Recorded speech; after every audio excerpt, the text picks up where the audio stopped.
أعوذ بالله من الشيطان الرجيم بسم الله الرحمن الرحيم الحمد لله رب العالمين الصلاة والسلام عليك يا سيد المرسلين وعلى آله وصحبه أجمعين সম্মানিত দিনী ভাই বোনেরা, আসসালামু আলাইকুম ওয়া রাহমাতুল্লাহি ওয়া বারাকাতুহু। পবিত্র কুরআনে কারিমের আজকের আলোচনার বিষয় সূরা ফাতিহা। পবিত্র কুরআনে কারিমের প্রথম পূর্ণাঙ্গ সূরা ফাতিহা। এই সূরাটি নাজিলের আগে পবিত্র কুরআনে কারিমের আরো কয়েকটি আয়াত নাজিল হয়েছিল, কিন্তু পূর্ণাঙ্গভাবে এই সূরাই প্রথম নাজিল করা হয়। এই সূরাটি পবিত্র কুরআনে কারিমের 1 নম্বর সূরা। এই সূরায় মোট আয়াত আছে 7টি, শব্দ আছে 25টা। এই সূরায় 7টি আয়াত। আসুন এখন পবিত্র কুরআনে সূরা ফাতিহার প্রথম থেকে আমরা একটু আলোচনা করি। বিসমিল্লাহির রহমানির রহিম। পরম করুণাময় অসীম দয়ালু আল্লাহর নামে শুরু করছি। আলহামদুলিল্লাহি রাব্বিল আলামিন। আল হামদু, আল মানে সকল, হামদু মানে প্রশংসা। আলহামদুলিল্লাহ, আল্লাহর জন্য, সকল প্রশংসা আল্লাহর জন্য। আলহামদুলিল্লাহি রাব্বিল আলামিন। এই আল্লাহ কে? তিনি হচ্ছেন রব। এই রব কোথার রব? সমস্ত সৃষ্টি জগতের রব, জগৎ সময়ের রব। আল আমিন, আল মানে সমস্ত, আমিন মানে জগৎ, সমস্ত জগৎ সময়ের রব। অর্থাৎ এখানে বলেছে সকল প্রশংসা আল্লাহ সুবহানাহু ওয়া তাআলার, সকল প্রশংসা আল্লাহ সুবহানাহু ওয়া তাআলার, যিনি জগৎ সমূহের প্রতিপালক। রব মিন্স প্রতিপালক, লর্ড অফ দ্য ওয়ার্ল্ডস। প্রতিপালককে হু ইজ রব, হু ইজ প্রতিপালক। প্রতিপালক হচ্ছে তিনি।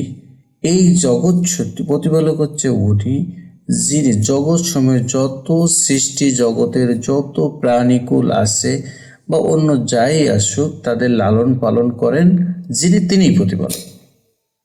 লালন পালনটা কিভাবে? আল্লাহ সুবহানাহু ওয়া তাআলা এই সৃষ্টি জগতের সমস্ত সৃষ্টি জগতের সব কিছুকেই তিনি লালন পালন এমনভাবে করছেন, তাকে অক্সিজেন দিচ্ছেন, তাকে পানি দিচ্ছেন, তাকে খাবার দিচ্ছেন। প্রতিটা প্রাণীকুলকে তিনি তাদেরকে খাবার সরবরাহ করছেন, তিনি তাদেরকে অক্সিজেন দিচ্ছেন, বাঁচিয়ে রাখছেন। আবার সৃষ্টি অন্য জগৎ, জড় জগৎ, প্রতিটা জড় জগতের প্রত্যেকটা বস্তু আল্লাহ সুবহানাহু ওয়া তাআলার কথা মতো তিনি যেভাবে বলছেন সেভাবে চলছে। যেমন চাঁদ, সূর্য, গ্রহ, নক্ষত্র, প্রত্যেকটা জিনিস আল্লাহ সুবহানাহু ওয়া তাআলার নির্দেশ মতো চলছে। ইনি রব। রব হচ্ছে উনি প্রত্যেকটা সৃষ্টিকুলকে যিনি চালান, যিনি প্রতিপালন করেন, তিনি হচ্ছেন রব। পরের লাইনে আর রহমানির রহিম। আর রহমান, রহমান অ্যান্ড রহিম দুটো শব্দের অর্থ মোটামুটি কাছাকাছি। পরম করুণাময়। আর রহমান, রহমান মানে পরম করুণাময়, আর রহিম দয়ালু, অসীম দয়ালু। আল্লাহ সুবহানাহু ওয়া তাআলা কি আছে? পরম করুণাময় এবং অসীম দয়ালু। অসীম মানে কি? যার সীমানা শেষ নয়, অর্থাৎ আনলিমিটেড, যার কোনো শেষ নেই। অর্থাৎ তার দয়াটা, তার করুণাটা অসীম। অর্থাৎ পাহাড় সমান অপরাধ করেও আল্লাহ সুবহানাহু ওয়া তাআলার কাছে তওবা করলে আমরা ক্ষমা পাবো। তার মানে এই না যে আমরা অপরাধ করব এবং ক্ষমা চাইব। আমাদের অপরাধ থেকে দূরে রাখুক আল্লাহ সুবহানাহু ওয়া তাআলা। আর রহমানির রহিম। মালিক ইয়াউমিদ্দিন, মালিক, মালিক ইয়াউমিদ্দিন, যিনি বিচার দিবসের মালিক। দ্য জাজ of the day of judgement, অর্থাৎ যেদিন বিচার হবে সেই বিচার দিবসে জাজ হচ্ছেন আল্লাহ সুবহানাহু ওয়া তাআলা। তাহলে আল্লাহ সুবহানাহু ওয়া তাআলা যেখানে জাজ, সেখানে বিচারের কোনো তারতম্য হওয়ার সম্ভাবনা নাই, দলীয়করণের সম্ভাবনা নাই। এটা অ্যাকচুয়াল আমরা যা করব সেটার উপর ভিত্তি করেই বিচার হবে। আল্লাহ সুবহানাহু ওয়া তাআলা এ সম্বন্ধে সূরা জিলজালের শেষ 2 আয়াতে উল্লেখ করছেন, ফামাই ইয়ামাল মিসকালা যাররাতিন খায়রা ইয়ারা, অর্থাৎ কেউ যদি অনুপরিমাণ ভালো কাজ করে তাহলে সে সেটা দেখবে। পরের আয়াতে বলছেন, ফামাই ইয়ামাল মিসকালা যাররাতিন শাররা ইয়ারা, কেউ যদি অনুপরিমাণ খারাপ কাজ করে তাও সেটা সে দেখবে, দেখার কথা বলছে। অর্থাৎ বিচার দিবসের দিনে সবাই সেটার কৃতকর্ম দেখতে পাবে। মালিক ইয়াউমিদ্দিন, ইয়াকা না'বুদু ওয়া ইয়াকা নাস্তাঈন, ইয়াকা না'বুদু ওয়া ইয়াকা নাস্তাঈন। এটা বলছে আমরা ইয়াকা না'বুদু, আমরা শুধুমাত্র তোমারই ইবাদত করি, তোমারই গোলামি করি। ইবাদত করি অর্থাৎ আল্লাহর নির্দেশ মান্য করি, আল্লাহ যেভাবে চলতে বলছেন সেভাবেই চলি, আমি তোমারই গোলামি করি। ইয়াকা না'বুদু ওয়া ইয়াকা নাস্তাঈন, এবং আমরা একমাত্র তোমার কাছে, অনলি তোমার কাছেই সাহায্য চাই। তো এই আয়াতটা দিয়ে কি বোঝানো হয়েছে? আমরা কার গোলামি করব? আমরা আল্লাহ সুবহানাহু ওয়া তাআলার গোলামি, ইবাদত। ইয়াকা না'বুদু, আমরা শুধু মাবুদের ইবাদত করি, গোলামি করি। তো আমাদের গোলামিটা হবে কার? একমাত্র আল্লাহর, কোনো কারোরই গোলামি করব না, আমরা একমাত্র আল্লাহর গোলামি করব। আল্লাহর গোলামিটা কীরকম?